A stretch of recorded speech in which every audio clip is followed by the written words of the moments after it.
What happens when you turn your mousepad into a green screen? Well, today I'll be using it to show you what the best mouse sensitivity is for aiming. Let's imagine that what we see on our screen is also being projected onto our mousepad. We can think of our mouse sensor as our crosshair, and we have to move it around the pad to reach the targets we're aiming at. What's fascinating about this is that the size of that projection will change depending on your mouse sensitivity. To make this method work, I'll be using what's in my current field of view in-game. It should really be a panoramic 360-degree projection, but there's only so much I can do with editing magic. I'm going to be referring to mouse sensitivity as centimeters per 360, which is the real-life mouse movement it takes to rotate 360 degrees in-game. Different games use all sorts of sensitivity scales that make comparisons difficult, and centimeters per 360 solves that problem. You can find out yours with calculators like Aiming.Pro or by physically measuring. So, starting out, this isn't the projection I mentioned, but it is a good way to generally see how much I'm having to move the mouse to aim at this target. This is me aiming to the edges of the target, showing both the in-game and hand cam footage while on a very low sensitivity of 100 centimeters per 360. And here is my current field of view projected onto that mousepad. You can imagine that on my mousepad, this target on my screen is sitting over here, and to hit them, I simply have to move my mouse onto this generously large area. If I were to ask you to quickly move your mouse from here to anywhere within this area, that'd be pretty easy, right? And that's why Lower Sense is known for precision and consistency. The projected size of your targets onto your mousepad are much larger and therefore more forgiving to land your mouse in. The downside is that you now have to move your mouse much further to reach that zone, and aiming to anything that isn't directly in front of you becomes more and more difficult the lower you go. Imagine I had a target standing directly behind me and I needed to flick around quickly to see them. Projected onto my mousepad, that target would be somewhere off my desk, so I'd need to swipe a couple of times to bring them into view. That takes forever and simply isn't practical. These restrictions can severely inhibit your aim, so continually lowering your sense isn't some cheat code to infinite aim gains. Let's take a look at the opposite end of the sensitivity spectrum with 5 centimeters per 360. Interestingly enough, while I would consider this sensitivity to be extremely high/fast and far too high to ever have good aim with it, there are plenty of people playing on it, whether they know it or not. In Apex Legends, if you play on the default in-game sensitivity of 5 with a DPI of 1600, you're playing on 5 centimeters. God help you if you're using default with 3200 DPI. I don't know about you, but I can barely see my hand moving, especially when trying to aim between the sides of the target. In fact, I'm not really even moving the mouse itself. I'm digging in my fingertips and shifting my weight from side to side to be able to move such a small distance. And just take a look at that projection. It is so ridiculously small. I can barely see the target and forget trying to aim at that tiny head. And now we are given the daunting task of landing our mouse sensor on top of that tiny target. We have to place it into such a small area that there is simply no way that this can ever be consistent. Higher sensitivities in general allow you to aim well at targets further away from your crosshair, but make aiming close around it more difficult. Alternatively, lower sensitivities make aiming closer to your crosshair easier and further away more difficult. So it stands to reason that there's a sweet spot somewhere, a mouse sensitivity that is both generous in projected target size without sacrificing our ability to aim at targets further away or really close to our crosshair. I have experimented with and tested mouse sensitivity relentlessly for years, forcing myself to get good at all sorts of ranges on all sorts of setups to best understand the entire spectrum and how well each sensitivity can perform. This was not optimal to do and I would not recommend doing it, but considering I worked at Kovacs for 5 years and have been making aiming related content for around 7 years now, it's been in my best interest to pursue every facet of this topic. Ultimately, I am only one person, so my own experiences can only be extrapolated so far. So to help build a bigger picture and map out the best overall mouse sensitivity, I have a few extra sources to draw from. First are 2 polls that I ran, one on Twitter and the other on YouTube, a poll from a while back on mousesensitivity.com, and some average pro player settings that I collected and calculated for a few popular games. Let me start by stating that, in my opinion and experience, the best overall mouse sensitivity is 40 centimeters per 360 plus or minus 5 centimeters. There are a number of important caveats to accompany that number that I'll cover soon, but in general, you basically cannot go wrong playing within that sensitivity range. It will perform really well in just about every single shooter that exists. And with that said, let's take a look at how it handles the same demonstration.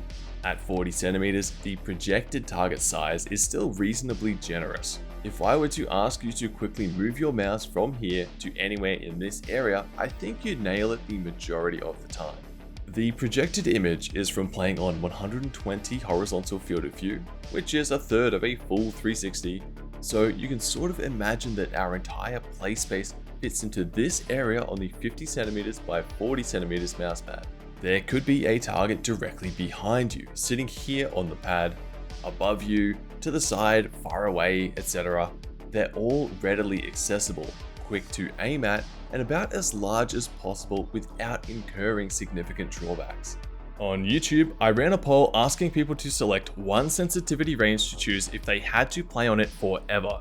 Out of 1100 votes, 35 to 45 centimeters, so 40 centimeters plus or minus 5 centimeters, was overwhelmingly chosen at 53%.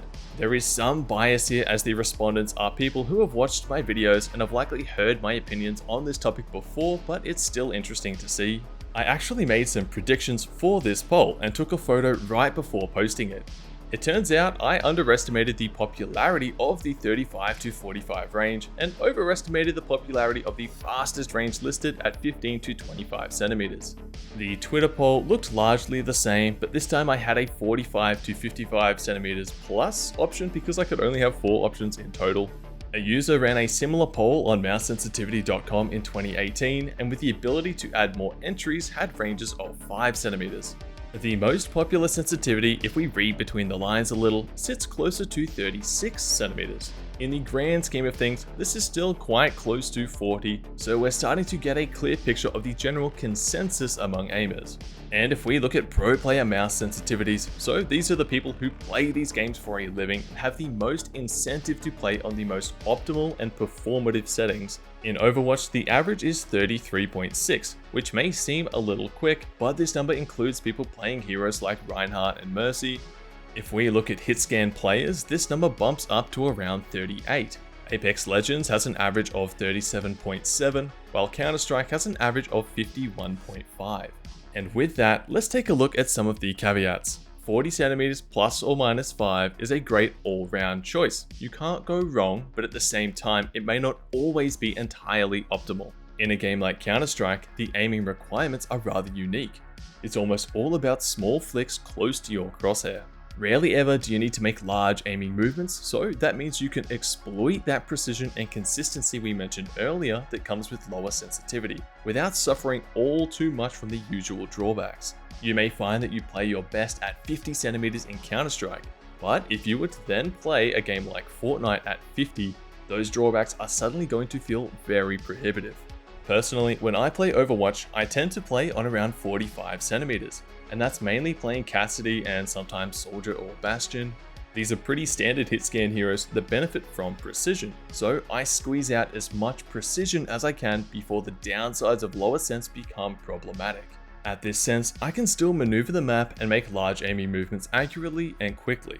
If I were a Tracer main, so a hero that is playing at very close ranges, blinking around everywhere, that 45 centimeters may start to feel a bit restrictive. Something closer to 35 to 40 may be more optimal for me in that case. And that's the first important caveat. Try not to get locked into the idea of one exact sensitivity being the best for everything.